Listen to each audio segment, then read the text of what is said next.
Innufuani galgala ganama Sitani moda tibeko Simale namni na fimbeko Natti tola Wakayun jalala Yesuus jalala Natti tola Wakayun jalala Yesuus jalala Alena diwama Innufuani galgala ganama Sitani moda tibeko Simale namni na fimbeko Natti tola Wakayun jalala Yesuus jalala Natti tola Wakayun jalala Yesuus jalala Namooti lammi Itoophiyaa biyya Arabaa mana hidhaatti rakkataa jiraniif hiikamsa akka ta'u ajajeera dhiiga olichaatiin. To deliver us being Ajajeera humna dhiiga Yesuusiin. Ajajeera humna dhiiga Yesuusiin. Ajajeera humna dhiiga Yesuusiin. Ajajeera humna dhiiga Yesuusiin. Ajajeera.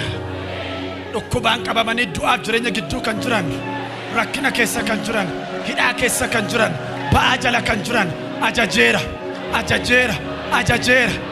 Biyya Arab Emireet keessatti rakkataa kan jiran mana hidhaatti ajajeera.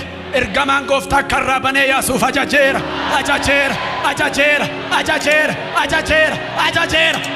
Humna dhiiga Yesuusiiti.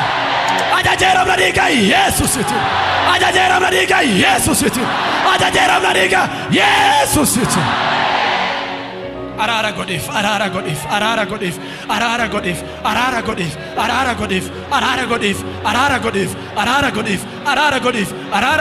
Hiikamsa godhiif. Humna dhiiga Yesuusiiti. Ameen.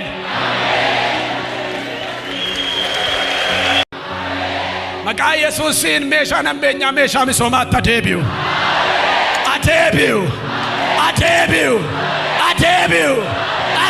Ajajeera.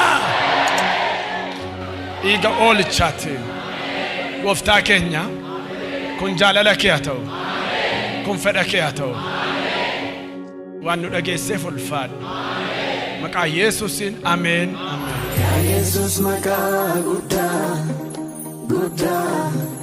guddaa situ saba kee fabdiidha. Yesuus maqaa gaarii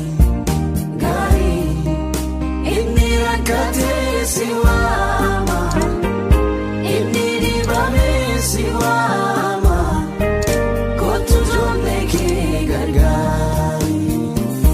Inni rakkatee si waama, inni dhibamee si waama, kottu ijoollee kee gargaari. Si